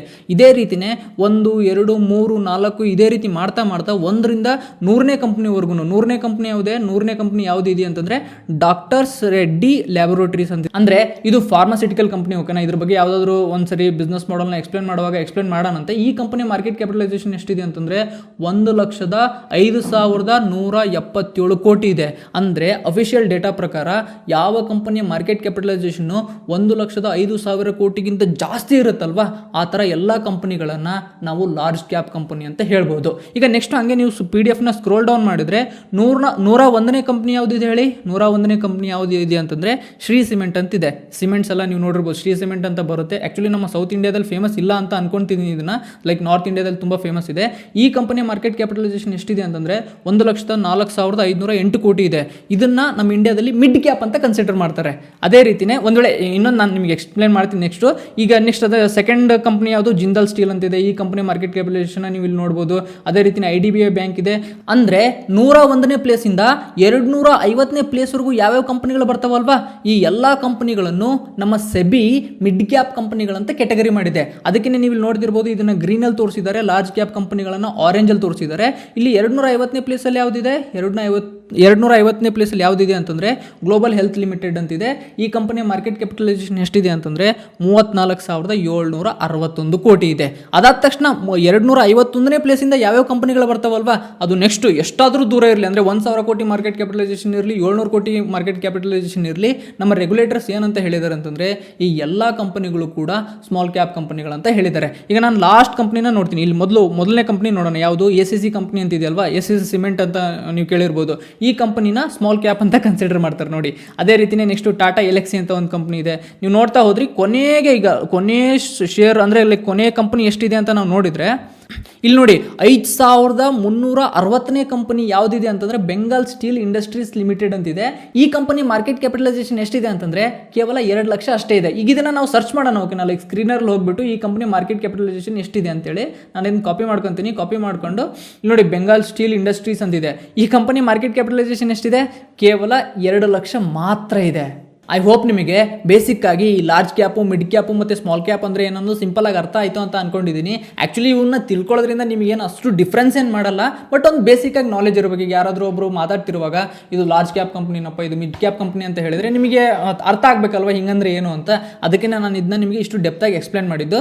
ಮತ್ತು ಇನ್ನೊಂದು ವರ್ಡ್ನ ನೀವು ಕೇಳ್ತಿರ್ಬೋದು, ಏನಂತಂದರೆ ಬ್ಲೂ ಚಿಪ್ ಕಂಪ್ನಿ ಅಂತ ಹೇಳ್ತಿರ್ತಾರೆ. ಈ ಬ್ಲೂ ಚಿಪ್ ಕಂಪ್ನಿ ಅಂತಂದ್ರೆ ಏನಂತಂದರೆ ಲಾರ್ಜ್ ಕ್ಯಾಪ್ಗೆ ಬ್ಲೂ ಚಿಪ್ ಅಂತ ಕರೀತಾರೆ, ಸಿಂಪಲ್. ಓಕೆನಾ, ನೀವೇನು ಕನ್ಫ್ಯೂಸ್ ಮಾಡ್ಕೊಳಕ್ಕೆ ಹೋಗಬೇಡಿ. ಈಗ ನಿಮಗೆ ಮಾರ್ಕೆಟ್ ಕ್ಯಾಪ್ ಅಂದ್ರೇನು, ಈ ಮಾರ್ಕೆಟ್ ಕ್ಯಾಪಲ್ಲಿ large cap, mid cap, small cap ಅಂದರೆ ಏನು ಅನ್ನೋದು ಸಿಂಪಲ್ ಆಗಿ ಅರ್ಥ ಆಗಿದೆ ಅಂತ ಅನ್ಕೊಂಡಿದ್ದೀನಿ. ನೆಕ್ಸ್ಟು ಈ ಫ್ಲೋಟೆಡ್ ಮಾರ್ಕೆಟ್ ಕ್ಯಾಪ್ ಅಂತ ತುಂಬ ಜನ ಮಾತಾಡೋದನ್ನು ನೀವು ಕೇಳ್ತಿರ್ಬೋದು. ಈ ಫ್ಲೋಟೆಡ್ ಮಾರ್ಕೆಟ್ ಕ್ಯಾಪ್ ಅಂತಂದರೆ ಏನಂತಂದರೆ, ಈಗ ಒಂದು ಸಿಂಪಲ್ ಆಗಿರೋ ಎಕ್ಸಾಂಪಲ್ ತಗೋತೀನಿ. ಓಕೆನಾ, ಏನಂತಂದರೆ ಒಂದು ಕಂಪ್ನಿ ಇದೆ ಅಂತ ಇಟ್ಕೊಳ್ಳಿ, ABC ಲಿಮಿಟೆಡ್. ಈ ಕಂಪನಿಯ ಮಾರ್ಕೆಟ್ ಕ್ಯಾಪಿಟಲೈಸೇಷನ್ 1,000 ಕೋಟಿ ಇದೆ ಅಂತ ಇಟ್ಕೊಳ್ಳಿ. ಈ 1,000 ಕೋಟಿ ಮಾರ್ಕೆಟ್ ಕ್ಯಾಪಿಟಲೈಸೇಷನ್ ಇದೆ ಅಲ್ವಾ, ಈ ಕಂಪನಿ ಓನರ್ ಹತ್ರನೇ 60% ಓನರ್ಶಿಪ್ ಇದೆ ಅಂತ ಇಟ್ಕೊಳ್ಳಿ. ಇನ್ನು 40% ಓನರ್ಶಿಪ್ ಪಬ್ಲಿಕ್ ಹತ್ರ ಇದೆ. ಪಬ್ಲಿಕ್ ಹತ್ರ ಅಂತಂದ್ರೆ ಏನಂತಂದ್ರೆ ಇದರಲ್ಲಿ FIS ಬರ್ತಾರೆ, DIS ಬರ್ತಾರೆ, ಗೌರ್ಮೆಂಟ್ ಬರುತ್ತೆ, ಅದೇ ರೀತಿನೇ ನಿಮ್ಮಂತ ರಿಟೇಲ್ ಇನ್ವೆಸ್ಟರ್ಸ್ ಬರ್ತಾರೆ. ಇದು ಟೋಟಲ್ 40% ಪಬ್ಲಿಕ್ ಹತ್ರ ಇದೆ, ಇನ್ನು 60% ಇನ್ವೆಸ್ಟರ್ಸ್ ಅಂದ್ರೆ ಲೈಕ್ ಪ್ರಮೋಟರ್ ಹತ್ರ ಅಂದ್ರೆ ಓನರ್ ಹತ್ರ ಇದೆ ಅಂತ ಅರ್ಥ. ಓಕೆನಾ, ಈಗ ಕಂಪನಿಯ ಫ್ಲೋಟೆಡ್ ಮಾರ್ಕೆಟ್ ಕ್ಯಾಪ್ ನ ಕಂಡುಹಿಡಿಯೋದಂತಂದ್ರೆ ಹೆಂಗೆ ಕಂಡುಹಿಡಿಯೋದಂತಂದ್ರೆ, ಈಗ ಇದೇನು 60% ಇದೆಯಲ್ವಾ, ಅಂದ್ರೆ 600 ಕೋಟಿ. ಈ 600 ಕೋಟಿ ಫಿಕ್ಸ್ ಇರುತ್ತೆ, ಇದನ್ನ ಯಾರು ಕೂಡ ಟ್ರೇಡೇ ಮಾಡಲ್ಲ. ಪ್ರಮೋಟರ್ ಬಂದ್ಬಿಟ್ಟು ಏನಿದನ್ನ ಟ್ರೇಡ್ ಮಾಡ್ತಾನೆ ಪ್ರತಿದಿನ, ಮಾಡೋದಿಲ್ಲ. ಇನ್ನು 40% ಇದೆಯಲ್ವಾ, ಈ 40% ಪ್ರತಿದಿನ ಟ್ರೇಡ್ ಆಗ್ತಿರುತ್ತೆ. ಅದರಲ್ಲೂ ಯೂಶುವಲಿ ಮ್ಯೂಚುವಲ್ ಫಂಡ್ಗಳಾಗಿರ್ಬೋದು, FIS ಆಗಿರ್ಬೋದು, DIS ಆಗಿರ್ಬೋದು, ಇವ್ರು ಯಾರು ಕೂಡ ಅದನ್ನ ಸೆಲ್ ಬೈ ಮಾಡ್ತಿರಲ್ಲ ಅನ್ನೋ ರೆಗ್ಯುಲರ್ ಬೇಸಿಸ್. ಯಾರು ರಿಟೇಲ್ ಇನ್ವೆಸ್ಟರ್ಸ್ ಇರ್ತಾರಲ್ವಾ ಅವರಷ್ಟೇ ಬೈ ಸೆಲ್ ಮಾಡ್ತಿರ್ತಾರೆ. ಬಟ್ ಡೆಫಿನೇಷನ್ ಪ್ರಕಾರ ಪಬ್ಲಿಕ್ ಹತ್ರ ಏನಿರುತ್ತಲ್ವಾ ಅದನ್ನೆಲ್ಲನೂ ಕೂಡ ಫ್ಲೋಟೆಡ್ ಮಾರ್ಕೆಟ್ ಕ್ಯಾಪ್ ಅಂತ ಕರೀತಾರೆ. ಈಗ ನಾನು ನಿಮ್ಗೆ ಹೇಳಿದ್ನಲ್ವಾ, ಏನೋ ಒಂದು ಕಂಪ್ನಿ ಇದೆ ABC ಲಿಮಿಟೆಡ್ ಅಂತ. ಈ ಕಂಪ್ನಿ ಮಾರ್ಕೆಟ್ ಕ್ಯಾಪಿಟಲೈಸೇಷನ್ 1,000 ಕೋಟಿ ಇದೆ, ಇದರಲ್ಲಿ 60% ಓನರ್ಸ್ ಇದೆ, ಇನ್ನು 40% ಪಬ್ಲಿಕ್ ಇದೆ ಅಂತ. ಈ 40% ಏನಿದೆಯಲ್ವಾ, ಅಂದ್ರೆ 400 ಕೋಟಿ ಏನಿದೆಯಲ್ವಾ, ಈ 400 ಕೋಟಿಯನ್ನೇ floated market capitalization of a company ಅಂತ ಕರೀತಾರೆ. ಮತ್ತೆ ಸ್ಕ್ರೀನರ್ಗೆ ಹೋಗಬೇಕು. ಓಕೆನಾ, ಸ್ಕ್ರೀನರ್ಗೆ ಹೋಗ್ಬಿಟ್ಟು ಎಕ್ಸಾಂಪಲ್ಗೆ ವರುಣ್ ಬೆವರೇಜಸ್ ಕಂಪನಿನೇ ತಗೊಳ್ಳೋಣ. ಈ ಕಂಪನಿ ಮಾರ್ಕೆಟ್ ಕ್ಯಾಪಿಟಲೈಸೇಷನ್ ಎಷ್ಟಿದೆ, 1,45,971 ಕೋಟಿ ಇದೆ. ಈಗ ಈ ಕಂಪನಿನಲ್ಲಿ ಯಾರ್ಯಾರು ಶೇರ್ ಹೋಲ್ಡರ್ ಇದೆ ಅಂತ ಎಲ್ಲಿ ಗೊತ್ತಾಗುತ್ತೆ ಅಂದ್ರೆ ಇಲ್ಲಿ ಇನ್ವೆಸ್ಟರ್ಸ್ ಅಂತ ಒಂದು ಸೆಕ್ಷನ್ ಇದೆಯಲ್ವಾ, ಇದ್ರ ಮೇಲೆ ಕ್ಲಿಕ್ ಮಾಡಿದ್ರೆ ನಿಮ್ಗೆ ಗೊತ್ತಾಗುತ್ತೆ. ಈ ಕಂಪನಿನಲ್ಲಿ ಪ್ರಮೋಟರ್ದು 59.43% ಸ್ಟೇಕ್ ಇದೆ. ಅದ್ ಬಿಟ್ರೆ FIS ಹತ್ರ 19.51 ಇದೆ, DIS ಹತ್ರ ಇಲ್ಲಿದೆ, ಅದೇ ರೀತಿ ಪಬ್ಲಿಕ್ ಹತ್ರ ಇದೆ, ಗೌರ್ಮೆಂಟ್ ಹತ್ರ ಇದೆ. ಇದನ್ನೆಲ್ಲ ನೀವು ನೋಡ್ತಿರ್ಬೋದು. ಇಲ್ಲಿ ಪ್ರಮೋಟರ್ ಹತ್ರ ಏನಿದೆಯಲ್ವಾ 59.43, ಇದನ್ನ ಮೈನಸ್ ಮಾಡಿದ್ರೆ ನಮಗೆ ಎಷ್ಟು ಬರುತ್ತೆ ಅಂತಂದ್ರೆ 100% ಅಲ್ಲಿ ಪ್ರಮೋಟರ್ ಹತ್ರ 59.43% ಶೇರ್ ಇದಾವೆ ಅಂತಂದ್ರೆ ಪಬ್ಲಿಕ್ ಹತ್ರ ಎಷ್ಟಿದೆ ಅಂತಂದ್ರೆ 40.57% ಮಾರ್ಕೆಟ್ ಕ್ಯಾಪಿಟಲೈಸೇಷನ್, ಅಂದ್ರೆ ಲೈಕ್ ಅಷ್ಟು ಪಬ್ಲಿಕ್ ಹತ್ರ ಇದೆ ಅಂತ ಅರ್ಥ. ಈಗ ಈ ಕಂಪನಿಯ ಫ್ಲೋಟೆಡ್ ಮಾರ್ಕೆಟ್ ಕ್ಯಾಪಿಟಲೈಸೇಷನ್ ಕ್ಯಾಲ್ಕುಲೇಟ್ ಮಾಡಿದ್ರೆ ಹೆಂಗ್ ಮಾಡೋದಂತಂದ್ರೆ, ಈಗ 60% ಆಲ್ರೆಡಿ ಪ್ರಮೋಟರ್ ಹತ್ರ ಇದೆ ಅಂತ ಇಟ್ಕೊಳ್ಳಿ. ಓಕೆನಾ, ಸಿಂಪ್ಲಿಸಿಟಿಗೆ ಲೈಕ್ ನಾವು ಕ್ಯಾಲ್ಕುಲೇಷನ್ ಮಾಡ್ಬೇಕಲ್ವಾ, ಇನ್ನು 40% ಪಬ್ಲಿಕ್ ಹತ್ರ ಇದೆ ಅಂತ ಇಟ್ಕೊಳ್ಳಿ. ಇದನ್ನ ಯಾವ ರೀತಿ ಮಾಡೋದಂತಂದ್ರೆ, ಈ ಕಂಪನಿ ಟೋಟಲ್ ಫ್ಲೋಟೆಡ್ ಮಾರ್ಕೆಟ್ ಕ್ಯಾಪಿಟಲೈಸೇಷನ್ ಯಾವ ರೀತಿ ಕ್ಯಾಲ್ಕುಲೇಟ್ ಮಾಡೋದಂತಂದ್ರೆ ನಾನು ನಿಮಗೆ ಕ್ಯಾಲ್ಕುಲೇಟ್ ಮಾಡೋನು ಕೂಡ ತೋರಿಸ್ತೀನಿ, ಯಾಕಂದ್ರೆ ತುಂಬಾ ಜನ ಕನ್ಫ್ಯೂಷನ್ ಆಗುತ್ತೆ. ಈ 1,45,971 ಕೋಟಿ ಇದೆಯಲ್ವಾ, ಇದರಲ್ಲಿ 60% ಮೈನಸ್ ಮಾಡಬೇಕು. 60% ಮೈನಸ್ ಮಾಡಿಬಿಟ್ರೆ, ಮೈನಸ್ ಹಾಕ್ಬಿಟ್ಟು ನೀವು ಕ್ಯಾಲ್ಕುಲೇಟರ್ 60% ಅಂತ ಹೊಡೆದ್ಬಿಟ್ರೆ ನಿಮಗೊಂದು ನಂಬರ್ ಬರುತ್ತೆ. ಎಷ್ಟು ನಂಬರ್ ಬರುತ್ತೆ ಅಂತಂದ್ರೆ 58,388 ಬರುತ್ತಲ್ವಾ. ಇದು ಕಂಪನಿಯ ಫ್ಲೋಟೆಡ್ ಮಾರ್ಕೆಟ್ ಕ್ಯಾಪಿಟಲೈಸೇಷನ್ ಅಂತ ಅರ್ಥ. ಐ ಹೋಪ್ ನಿಮಗೆ ಬೇಸಿಕ್ ಆಗಿ ಈ ಫ್ಲೋಟೆಡ್ ಮಾರ್ಕೆಟ್ ಕ್ಯಾಪಿಟಲೈಸೇಷನ್ ಯಾವ ರೀತಿ ಕ್ಯಾಲ್ಕುಲೇಟ್ ಮಾಡೋದು ಅಂತ ಅರ್ಥ ಆಗಿದೆ ಅಂತ ಅನ್ಕೊಂಡಿದ್ದೀನಿ. ಇನ್ನೊಂದು ಇಂಪಾರ್ಟೆಂಟ್ ಅನಾಲಿಸಿಸ್ ಏನಂತಂದ್ರೆ, ಯಾವ ಕಂಪನಿ ಫ್ಲೋಟೆಡ್ ಮಾರ್ಕೆಟ್ ಕ್ಯಾಪಿಟಲೈಸೇಷನ್ ಕಡಿಮೆ ಇರುತ್ತಲ್ವಾ ಆ ಕಂಪನಿನಲ್ಲಿ ಜಾಸ್ತಿ ವಾಲಟೈಲಿಟಿ ಇರುತ್ತೆ. ಈಗ ಒಂದು ಸಿಂಪಲ್ ಆಗಿರೋ ಎಕ್ಸಾಂಪಲ್ ತಗೊಳ್ಳಿ. ನಿಮ್ಮದೇ ಒಂದು ಕಂಪನಿ ಇದೆ ಅಂತ ಇಟ್ಕೊಳ್ಳಿ. ಆ ಕಂಪನಿನಲ್ಲಿ ಟೋಟಲ್ 100 ಶೇರ್ಸ್ ಇದಾವೆ ಅಂತ ಇಟ್ಕೊಳ್ಳಿ. ಆ 100 ಶೇರ್ಸ್ ಅಲ್ಲಿ 60% ಓನರ್ಶಿಪ್ನ ಓನರೇ ಇಟ್ಕೊಂಡಿದ್ದಾನೆ ಅಂತ ಇಟ್ಕೊಳ್ಳಿ. ಇನ್ನು 40% ಓನರ್ಶಿಪ್ ಪಬ್ಲಿಕ್ ಹತ್ರ ಇದೆ ಅಂತ ಇಟ್ಕೊಳ್ಳಿ. ಈಗ ಏನಾದರೂ ಕಂಪನಿನಲ್ಲಿ ನ್ಯೂಸ್ ಅಥವಾ ಏನಾದರೂ ಟ್ರೇಡ್ ಮಾಡ್ಬೇಕಂತಂದ್ರೆ ಜನ 40 ಶೇರ್ಗಳನ್ನು ಟ್ರೇಡ್ ಮಾಡ್ತಿರ್ತಾರೆ. ಯೂಶಲಿ ಆ ಕಂಪನಿನಲ್ಲಿ ವಾಲಟೈಲಿಟಿ ಡೈಲಿ 2%, 3% ಕೆಳಗೆ ಅಥವಾ 3% ಮೇಲೆ ಈ ಥರ ಹೋಗ್ತಿರ್ಬೋದು. ಓಕೆನಾ. ಈಗ ಇನ್ನೊಂದು ಕಂಪನಿ ಎಕ್ಸಾಂಪಲ್ ತಗೊಳ್ಳೋಣ. ಇನ್ನೊಂದು ಕಂಪನಿನಲ್ಲೂ 100 ಶೇರ್ಸ್ ಇದಾವೆ ಅಂತ ಇಟ್ಕೊಳ್ಳಿ. ಪ್ರಮೋಟರ್ ಹತ್ರನೇ 80% ಸ್ಟೇಕ್ ಇದೆ ಅಂತ ಇಟ್ಕೊಳ್ಳಿ. 80% ಸ್ಟೇಕ್ ಇದ್ದಾಗ ಇನ್ನು 20% ಅಷ್ಟೇ ಪಬ್ಲಿಕ್ ಹತ್ರ ಇದೆಯಾ. ಅವಾಗ ಏನಾಗುತ್ತೆ ಅಂತಂದ್ರೆ ಲಿಕ್ವಿಡಿಟಿ ಕ್ರಂಚ್ ಅಂತೇಳಿ ಕರೀತಾರೆ. ಅಂದ್ರೆ ಲಿಕ್ವಿಡಿಟಿ ಮಾರ್ಕೆಟಲ್ಲಿ ಕಡಿಮೆ ಇದೆ. ಕಡಿಮೆ ಇದ್ದಾಗ ಏನಾಗುತ್ತೆ ಅಂತಂದ್ರೆ ಯಾರಾದರೂ ಬರೀ 10 ಶೇರ್ನ ಸೆಲ್ಲು ಅಥವಾ ಬೈ ಮಾಡಿಬಿಟ್ರೆ ಆ ಕಂಪನಿನಲ್ಲಿ ಈಗ ಎಕ್ಸಾಂಪಲ್ ಬೈ ಮಾಡಿದ್ದಾನೆ ಅಂತ ಇಟ್ಕೊಳ್ಳಿ. ಆ ಕಂಪನಿ ಶೇರ್ ಪ್ರೈಸ್ ಡ್ರಾಸ್ಟಿಕ್ ಆಗಿ ಮೇಲೆ ಹೋಗುತ್ತೆ. ಇದಕ್ಕೆ ನಿಮಗೆ ಬೆಸ್ಟ್ ಎಕ್ಸಾಂಪಲ್ ಅಂತಂದ್ರೆ ರಿಲಯನ್ಸ್ ಕಂಪನಿನಲ್ಲಿ ನಾನು ನಿಮಗೆ ಆವಾಗಲೇ ಹೇಳಿದ್ದೆ 1300 ಕೋಟಿಗಿಂತ ಜಾಸ್ತಿ ಶೇರ್ಸ್ ಇದಾವೆ. ಜಾಸ್ತಿ ಶೇರ್ಸ್ ಇರೋದ್ರಿಂದ ಏನಾಗುತ್ತೆ ಅಂತಂದ್ರೆ ನೀವು ನೋಡ್ತಿರ್ಬೋದು ರಿಲಯನ್ಸ್ ಕಂಪನಿ ಶೇರ್ ಪ್ರೈಸ್ ಅದಕ್ಕೇನೆ ಜಾಸ್ತಿ ಒಂದೇ ಸರಿ 5% ಮೇಲೆ ಹೋಗೋದು, 10% ಮೇಲೆ ಹೋಗೋದು ಆಗಲ್ಲ. ಒಂದೇ ಸರಿನೇ 5% ಕೆಳಗೆ ಬರೋದು, 10% ಕೆಳಗಾಗೋದು ಕೂಡ ಆಗಲ್ಲ. ಅದರಲ್ಲಿ ಏನಿದ್ರು ಕೂಡ ಮ್ಯಾಕ್ಸಿಮಮ್ ಅಂದರೆ 2%, 3% ಮೇಲೆ ಕೆಳಗಡೆ ಹೋಗೋದು ಇರುತ್ತೆ ಅನ್ನೋ ಡೈಲಿ ಬೇಸಿಸ್. ಓಕೆನಾ. ಐ ಹೋಪ್ ನಿಮಗೆ ಬೇಸಿಕ್ ಆಗಿ ಈ ಮಾರ್ಕೆಟ್ ಕ್ಯಾಪಿಟಲೈಸೇಷನ್ ಅಂದ್ರೆ ಏನು, ಅದೇ ರೀತಿನೇ ಸ್ಮಾಲ್ ಕ್ಯಾಪ್, ಮಿಡ್ ಕ್ಯಾಪ್ ಮತ್ತು ಲಾರ್ಜ್ ಕ್ಯಾಪ್ ಅಂದರೆ ಏನು, ಅದೇ ರೀತಿನೇ ಈ ಫ್ಲೋಟೆಡ್ ಮಾರ್ಕೆಟ್ ಕ್ಯಾಪಿಟಲೈಸೇಷನ್ ಏನು ಅನ್ನೋದು ಸಿಂಪಲ್ ಆಗಿ ಅರ್ಥ ಆಗಿದೆ ಅಂತ ಅನ್ಕೊಂಡಿದ್ದೀನಿ. ಮತ್ತೆ ನೀವು ವಿಡಿಯೋನ ನೋಡಿಬಿಟ್ರಿ. ಓಕೆನಾ. ನನಗೆ ಆ್ಯಕ್ಚುಲಿ ನೀವು ವಿಡಿಯೋ ನೋಡೋದು ಉದ್ದೇಶ ಅಲ್ಲ ನಂದು. ವಿಡಿಯೋ ನೋಡಿಬಿಟ್ಟು ನೀವೇನೋ ಕಲ್ತು ಹೋಗೋದು ನನ್ನ ಉದ್ದೇಶ. ಅದಕ್ಕೆ ನಾನು ಎವ್ರಿ ವಿಡಿಯೋ ಆದಮೇಲೆ ಏನು ಮಾಡ್ಬೇಕಂತ ಅನ್ಕೊಂಡಿದ್ದೀನಿ ಅಂತಂದರೆ 1-2 ಕ್ವಶನ್ಸ್ನ ಕೊಡ್ತೀನಿ. ಆ ಕ್ವಶನ್ಸ್ನ ನೀವು ಸಾಲ್ವ್ ಮಾಡಿಬಿಟ್ಟು ನನಗೆ ಕಮೆಂಟ್ ಸೆಕ್ಷನಲ್ಲಿ ನೀವೇನಾದರೂ ಕಮೆಂಟ್ ಮಾಡಿದರೆ ನನಗೂ ಒಂದು ಮೋಟಿವೇಶನ್ ಬರುತ್ತೆ. ಏನಂತಂದರೆ ನಾನು ಮಾಡ್ತಿರೋ ಈ ವಿಡಿಯೋಸ್ಗೆ ರೆಸ್ಪಾನ್ಸ್ ಇದೆಯಪ್ಪ, ಇನ್ನೂ ಜನಗಳಿಗೆ ಜಾಸ್ತಿ ತಿಳಿಸ್ಬೇಕಂತ ಒಂದು ರೆಸ್ಪಾನ್ಸ್ ಬರುತ್ತೆ. ಈಗ ನಿಮಗೆ ಹೋಮ್ವರ್ಕ್ ಏನಂತಂದರೆ IDFC ಬ್ಯಾಂಕ್ ಅಂತ ಒಂದು ಕಂಪ್ನಿ ಇದೆ. ಓಕೆನಾ. IDFC ಬ್ಯಾಂಕ್ ನೀವು ತುಂಬ ಜನ ಬ್ಯಾಂಕ್ ಅಕೌಂಟ್ ಕೂಡ ಇರ್ಬೋದು. ಈ ಕಂಪನಿ ಶೇರ್ ಪ್ರೈಸು 71 ಇದೆ ಅಂತ ಇಟ್ಕೊಳ್ಳಿ. ಅದೇ ರೀತಿನೇ ಈ ಕಂಪನಿ ಮಾರ್ಕೆಟ್ ಕ್ಯಾಪಿಟಲೈಸೇಷನ್ನು 61,000 ಕೋಟಿ ಇದೆ ಅಂತ ಇಟ್ಕೊಳ್ಳಿ. ನೀವೇನು ಮಾಡ್ಬೇಕಂತಂದ್ರೆ ನನಗೆ ಈ ಕಂಪನಿನಲ್ಲಿ ಎಷ್ಟು ನಂಬರ್ ಆಫ್ ಇಕ್ವಿಟಿ ಶೇರ್ಸ್ ಇದಾವೆ ಅಂತ ಕ್ಯಾಲ್ಕುಲೇಟ್ ಮಾಡಿ ಹೇಳಬೇಕು. ಇದು ಸ್ವಲ್ಪ ಟ್ರಿಕ್ಕಿ ಇದೆ. ಓಕೆನಾ. ನಾನು ಆ್ಯಕ್ಚುಲಿ ವಿಡಿಯೋದಲ್ಲಿ ಇದನ್ನ ಹೇಳ್ಕೊಟ್ಟಿಲ್ಲ ಹೆಂಗೆ ಮಾಡ್ಬೇಕಂತ, ಬಟ್ ಟ್ರಿಕ್ಕಿ ಇದೆ. ನೀವೇನಾದರೂ ವಿಡಿಯೋನ ಕಂಪ್ಲೀಟಾಗಿ ಗಮನ ಇಟ್ಟು ನೋಡಿದ್ದು ನಿಮಗೆ ಬೇಸಿಕ್ ಮ್ಯಾಥಮೆಟಿಕ್ಸ್ ಏನಾದರೂ ಬರ್ತಿದೆ ಅಂತಂದರೆ ಆಬ್ವಿಯಸ್ಲಿ ನೀವು ಇದು ಮಾಡೇ ಮಾಡ್ತೀರಾ ಅಂತ ಅನ್ಕೊಂಡಿದ್ದೀನಿ. ಒಂದು ವೇಳೆ ನಿಮಗೆ ಇದು ಗೊತ್ತಾಗಲಿಲ್ಲ ಅಂದರೂ ಕೂಡ ನೋಡಿ, ಇಲ್ಲಿ ಇಂಟೆನ್ಷನ್ ಏನಂತಂದರೆ ನೀವು ಕಲಿಯೋಕ್ಕೆ ಪ್ರಯತ್ನ ಪಡಬೇಕು. ಈಗ ಒಂದು ನಾನು ಈ ಕ್ವಶನ್ ಹೇಳಿದ ತಕ್ಷಣ ನಿಮ್ಗೆ ಅದು ಗೊತ್ತಿಲ್ಲ ಅಂತಂದರೆ you should go and search. ChatGPT ಇದೆ, ಜೆಮಿನಿ ಇದೆ, ಕ್ಲಾಡ್ ಇದೆ, ಗೂಗಲ್ ಇದೆ. ಅಟ್ಲೀಸ್ಟ್ ನೀವು ಹೋಗಿ ಟ್ರೈ ಮಾಡಬೇಕು. ಟ್ರೈ ಮಾಡಿದರೆ ನಿಮ್ಗೆ ಏನಾಗುತ್ತೆ ಅಂತಂದರೆ, ಈಗ ನೀವು ಟ್ರೈ ಮಾಡ್ತಿರ್ತೀರಲ್ವ, ನೀವು ಆ ಪ್ರೊಸೆಸ್ಸಲ್ಲಿ ಇನ್ವಾಲ್ವ್ ಆಗಿರ್ತೀರ. ಒಂದ್ಸರಿ ನೀವು ಪ್ರೊಸೆಸ್ಸಲ್ಲಿ ಇನ್ವಾಲ್ವ್ ಆದರೆ ಏನಾಗುತ್ತೆ ಅಂತಂದರೆ ನಿಮಗೆ ಕಾನ್ಸೆಪ್ಟ್ಸ್ಗಳು ಅರ್ಥ ಆಗಕ್ಕೆ ಸ್ಟಾರ್ಟ್ ಆಗುತ್ತೆ. ಇದು ಆ್ಯಕ್ಚುಲಿ ಬೇರೆ ಥರ ಮಾರ್ಕೆಟ್ ಕ್ಯಾಪ್ ಫಾರ್ಮುಲಾನೇ ಯೂಸ್ ಮಾಡ್ಕೊಂಡು ಮಾಡಬೇಕು. ನಾನು ನಿಮಗೆ ಹಿಂಟ್ ಬೇರೆ ಕೊಡ್ತಿದ್ದೀನಿ, ಬಟ್ ಬೇರೆ ರೂಪದಲ್ಲಿ ಅದನ್ನ ಯೂಸ್ ಮಾಡಿಕೊಂಡು ನೀವು ಕ್ಯಾಲ್ಕುಲೇಟ್ ಮಾಡಿ ನನಗೆ ಕಮೆಂಟ್ ಸೆಕ್ಷನಲ್ಲಿ ತಿಳಿಸಿ. ಇನ್ನೊಂದು 2ನೇ ಕ್ವಶನ್ ಏನಂತಂದರೆ, ಈಗ ಒಂದು ಕಂಪನಿ ಇದೆ ಅಂತ ಇಟ್ಕೊಳ್ಳಿ. ಆ ಕಂಪನಿ ಟೋಟಲ್ 10,000 ಕೋಟಿ ಮಾರ್ಕೆಟ್ ಕ್ಯಾಪಿಟಲೈಸೇಷನ್ ಅಂತ ಇಟ್ಕೊಳ್ಳಿ. ಅದೇ ರೀತಿನೇ ಆ ಕಂಪನಿಯ ಪ್ರಮೋಟರ್ ಓನರ್ಶಿಪ್ 60% ಇದೆ ಅಂತ ಇಟ್ಕೊಳ್ಳಿ. ಅದೇ ರೀತಿನೇ ಈ ಮ್ಯೂಚುವಲ್ ಫಂಡ್ಗಳು 10% ಓನ್ ಮಾಡ್ತಾರೆ, ಮತ್ತೆ FIs 20% ಓನ್ ಮಾಡ್ತಾರೆ, ಪಬ್ಲಿಕ್ ಒಂದು 10% ಓನರ್ಶಿಪ್ ಇಟ್ಕೊಂಡಿದ್ದಾರೆ ಅಂತ ಇಟ್ಕೊಳ್ಳಿ. ಈಗ ನೀವು ಈ ಕಂಪನಿನಲ್ಲಿ ಎಷ್ಟು ಫ್ಲೋಟೆಡ್ ಮಾರ್ಕೆಟ್ ಕ್ಯಾಪಿಟಲೈಸೇಷನ್ ಇದೆ ಅಂತ ನನಗೆ ಕ್ಯಾಲ್ಕುಲೇಟ್ ಮಾಡಿ ಕಮೆಂಟ್ ಸೆಕ್ಷನ್ ಅಲ್ಲಿ ತಿಳಿಸಿ. ಐ ಹೋಪ್ ನಿಮಗೆ ಈ ವಿಡಿಯೋಯಿಂದ ಮಾರ್ಕೆಟ್ ಕ್ಯಾಪಿಟಲೈಸೇಷನ್ ಅಂದ್ರೆ ಏನು ಇದನ್ನ ನೋಡೋ ದೃಷ್ಟಿ ಕಂಪ್ಲೀಟ್ಲಿ ಈಸಿಯಾಗಿ ಅರ್ಥ ಆಗಿದೆ ಅಂತ ಅನ್ಕೊಂಡಿದ್ದೀನಿ. ನೆಕ್ಸ್ಟ್ ವಿಡಿಯೋದಲ್ಲಿ ಸಿಗ್ತೀನಿ. ಅಲ್ಲಿವರೆಗೂ keep learning and keep supporting stock school.